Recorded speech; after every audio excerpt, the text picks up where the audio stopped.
I am Priyanka Debose, an interior designer. Today's video is for all the creative lovers out there, those all who have craved for creativeness and want to do innovative things in their daily life, and also a hardworking person. This field is actually for them. So, first of all, let me tell you what I have done.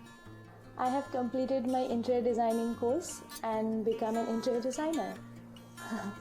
Just kidding, it's not that simple. It took me years to become a professional interior designer. I have done BSc in interior designing, then did internship and started my career with freelancing work. Now I have become a professional interior designer. Now, to start your career with this profession, you need to do diploma or degree course in interior designing. Right after your HS and graduation, you can do this course. It's available in 3 categories. First is BSc in interior designing, which is for 3 to 4 years. And second category is diploma in interior designing, which is for 1 to 3 years, depends. And third is certified course. Certified course are for 3 or 6 months.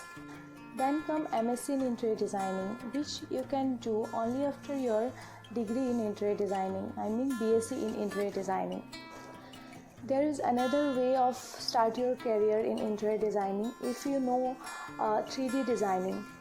If you did any 3D designing course and you have knowledge regarding market, products and designing skill, then also you can start your career into this field.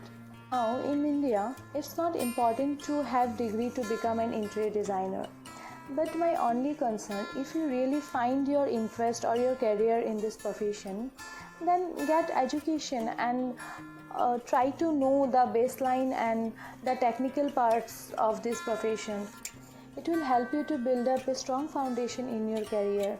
To be honest, interior designing is a hardworking field, a really hardworking field. It's like if you really want to be perfect into your profession, you just need to follow these things. First is practice, I mean lots of practice. Second is your activeness. Third is your product knowledge. Fourth is obviously your creativity. Thanks for watching. Stay tuned for more videos and take care.